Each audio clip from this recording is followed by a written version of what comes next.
नाम ऋषिका द्विवेदी है। मैं कक्षा 2 की छात्रा हूँ। आज मैं हिंदी दिवस के ऊपर एक कविता सुनाऊंगी जो मैंने खुद से लिखी है। गर्व हमें है हिंदी पर, भारत माँ की बिल्ली पर।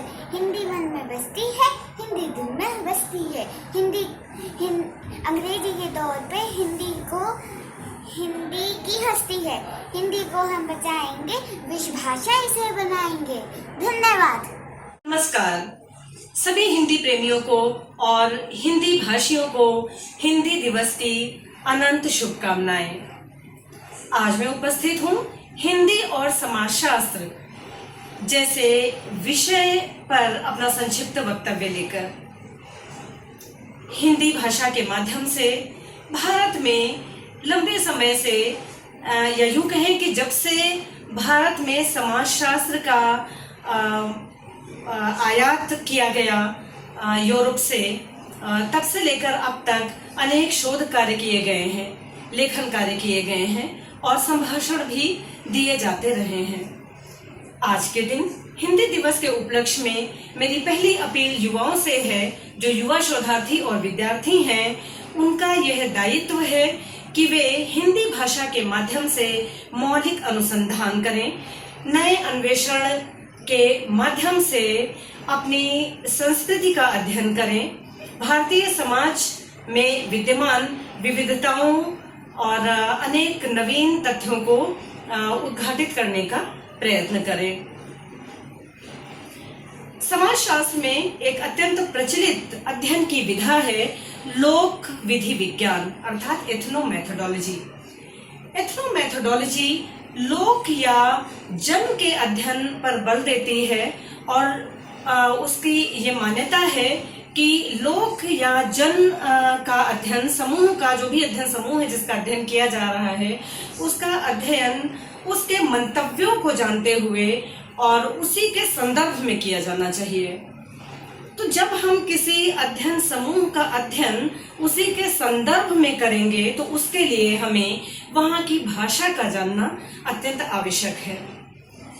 जब हम अगर हम हिंदी बेल्ट की बात करें तो हिंदी बेल्ट में जो भी समाजशास्त्र विकसित हो वह यहाँ की जो स्थानीय भाषाएं हैं, हिंदी और हिंदी से संबंधित जो बोलियां प्रचलित हैं, अगर उनके माध्यम से शोध कार्य करेंगे तो संभवतः हम ज़्यादा अधिक वैज्ञानिक तरीके से उन संस्कृति में निहित मंतव्यों को खोज पाएंगे।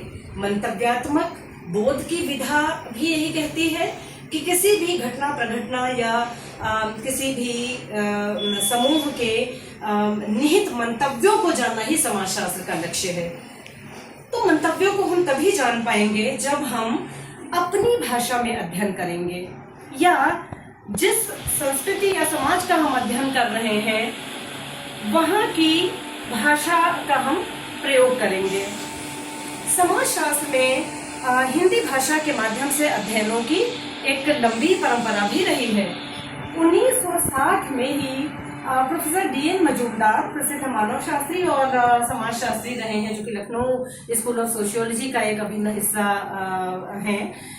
उन्होंने द फ्रिंज विलेज नाम से एक अध्ययन किया था जिसका हिंदी अनुवाद 1960 में ही प्रकाशित हुआ था, छोर का एक गांव के नाम से। इसके अतिरिक्त S.C. दुबे का योगदान अविस्मरणीय है। S.C. दुबे की बहुत सारी रचनाएं हिंदी भाषा में अनुवाद भी की गई और उन्होंने मौलिक कार्य भी किया। मौलिक पुस्तकें उनकी इस भाषा में, हिंदी भाषा में रची गई। और प्रोफेसर योगेश अटल, जो कि स्वयं लखनऊ स्कूल ऑफ सोशियोलॉजी का एक हिस्सा रहे हैं और ये भी हिंदी बेल्ट में ही आता है। प्रोफेसर योगेश अटल के लेखन यद्यपि अधिकांशतः अंग्रेजी भाषा में किए गए, लेकिन वे अपने हिंदी में दिए गए वक्तव्यों के लिए अत्यंत प्रसिद्ध थे और उन्हें राष्ट्रीय स्तर पर इसलिए आमंत्रित किया जाता था कि वे हिंदी के बहुत उत्कृष्ट वक्ता थे। इसके अतिरिक्त विद्यार्थियों के लिए स्पेशली मैं ये बताती चलूं कि हिंदी भाषा में समाजशास्त्र विषय की अनेक पुस्तकें इस समय उपलब्ध हैं। कुछ मौलिक संदर्भ ग्रंथ भी जो अत्यंत उत्कृष्ट हैं और वैज्ञानिक तरीके से लिखे गए हैं, वे भी हिंदी भाषा में उपलब्ध हैं। और अनूदित पुस्तकें भी, जिनका अन्य भाषाओं विशेष तौर पर अंग्रेजी भाषा से अनुवाद किया गया, ऐसी पुस्तकें भी उपलब्ध हैं। और हिंदी में बहुत सारी अच्छी पाठ्य पुस्तकें भी लिखी गई हैं। तो आप सभी को मैं एक बार प्रेरित करना चाहूंगी कि आप सभी हिंदी भाषा में समाजशास्त्र को विकसित करने का प्रयास करें और भारतीय समाज का अध्ययन, जैसे खासतौर से जो विशेष तौर पर जो उत्तर प्रदेश राज्य है या फिर जो उत्तर भारत के जो राज्य हैं जहाँ पर हिंदी एक बहुप्रचलित भाषा है, उसमें हिंदी भाषा में आप सभी मौलिक शोध कार्य करें, मौलिक पुस्तकें पढ़ें और हिंदी में उपलब्ध जो भी ज्ञान है उससे लाभान्वित हों। NEP 2020 भी क्षेत्रीय अध्ययनों पर और क्षेत्रीय भाषाओं पर और अपनी भाषा में, निज भाषा में अध्ययन किए जाने की बात करती है, जिससे कि हम विकसित भारत 2047 के लक्ष्यों को और अधिक तीव्रता के साथ प्राप्त कर सकें। बहुत बहुत बधाइयाँ और धन्यवाद। नमस्कार।